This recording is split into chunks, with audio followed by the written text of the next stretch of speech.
mungkin Mas Ulil, Mas Lutfi, Mas Guntur itu kalau di pesantren dulu ada orang yang bakat sedikit aja, wow ya, yang lain sudah gini-gini apa sih nggak lihat apa-apa gitu. Ada juga gitu ya. Ini adalah ke apa namanya, adalah ke apa namanya, kecenderungan yang ada di dalam otak. Apakah orang itu bisa mengalami pengalaman spiritual atau tidak, itu ya. Tapi jawabannya adalah otak. Apakah Tuhan di otak? Ya itu tadi jawabannya. Ya kan Tuhan di suatu masa akan menjadi dongeng di masa yang lain.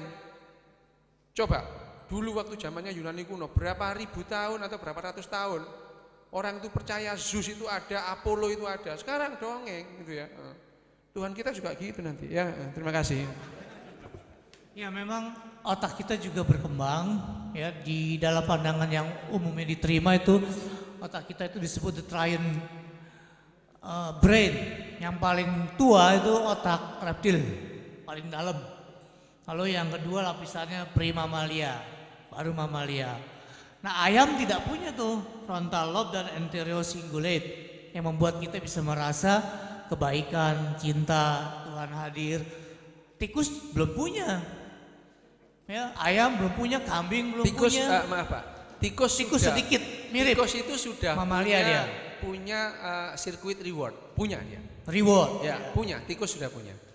Itu karena kita dengan tikus itu mempunyai nenek moyang sama ya. Dulu benar 65 juta tahun yang lalu, 65 pada saat dinosaurus itu punah, hewan calon mamalia itu serupa dengan tikus. Ya, serupa, mirip-mirip ya. Jadi dulu kita pernah jadi itu. Terima kasih. Ya. Itu betul. Jadi kalau kita dengar cerita-cerita tentang hal-hal yang hebat di daerah-daerah di pedalaman, mayat bisa jalan gitu, itu jangan langsung percaya, minta bukti gitu. Berpikir saintifik itu minta evidence, mari beri evidence ya, tapi banyak sekali orang mudah percaya kepada tradisi-tradisi lisan yang belum pernah diverifikasi. Silakan penanya berikut. Pak, saya cuma komentar ini tentang berpikir ilmiah kita. Jadi satu saat saya sakit dan dirawat di rumah sakit karena gula saya tinggi. Ada ukurannya itu gula saya tinggi. Setelah itu ada kiai, mungkin kiainya temannya Mas Ulil lah, tapi dia dari PKB lah. Dan dia datang kepada saya, dia cerita ada seorang anggota PKB, anggota DPR, juga gulanya itu naik luar biasa sampai 600. Dia harusnya dibawa ke rumah sakit, tapi orang menyarankan dulu kata Nabi Ismail itu seharusnya dibunuh oleh Ibrahim, disembelih. Tapi kemudian Tuhan ganti dengan kambing.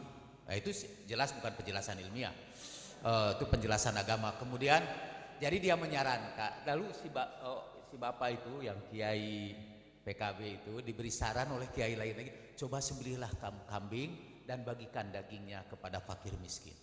Setelah itu sembuh Pak. Dia tidak perlu ke rumah sakit lagi, di rumah sakit periksa, ini sembuh, luar biasa, mukjizat gitu.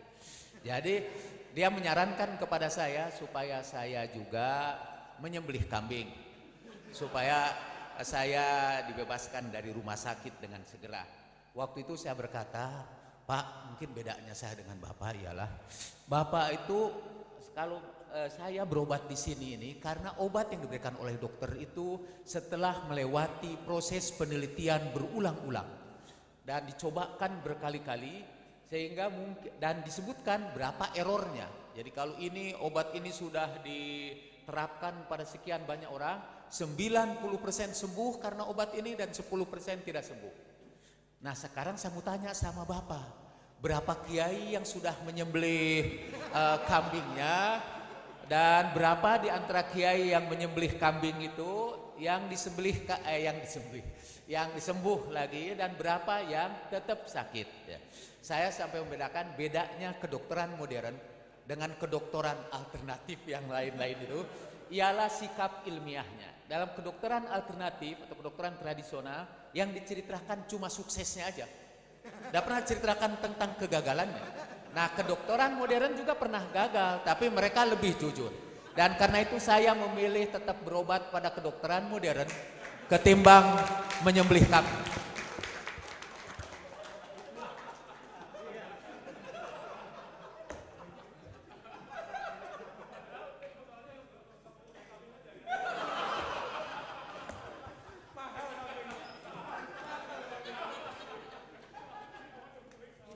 Jangan juga kita lupakan di dalam cerita-cerita itu ada propaganda agama pasti. Nah, propaganda agama ini yang harus kita tangkap. Apa tujuan cerita ini? Ya. Silakan penanya berikut. Ada ibu-ibu, coba seorang ibu. Anda mau bertanya? Yang di depan tidak mau? Kami undang seorang ibu atau seorang ibu ya. Ada? Mari, kalau tidak ada siapapun boleh silakan. Iya, Mas Lil, silakan.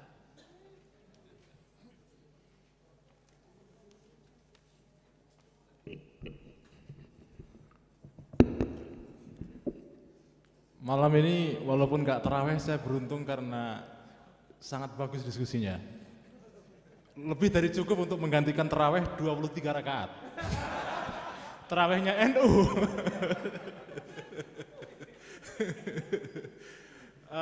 Terima kasih kepada Dr. Yu dan Kang Jalal. Saya menikmati sekali presentasi Anda berdua. Salah satu informasi yang menarik buat saya malam ini adalah bahwa ternyata bagian otak yang berurusan dengan emosi itu justru jauh lebih penting ketimbang bagian yang rasional. Jadi Plato dibalik di sini. Nah, cuma saya ingin pura-pura membela Plato, ya. Pura-pura. Karena saya ini adalah lebih cenderung kepada man of ideas, orang yang menyukai gagasan. Meskipun saya juga menyukai emosi, mencintai wanita juga. Laki enggak. Saya mengatakan begini, memang fakultas di dalam otak kita yang berurusan dengan emosi itu mungkin membantu kita untuk secara spontan ya melakukan suatu penilaian moral terhadap situasi tertentu. Jadi seperti kita berhadapan dengan lukisan, begitu kita berhadapan dengan lukisan, langsung spontan itu kita bisa memberikan penilaian dengan derajat yang beda-beda antara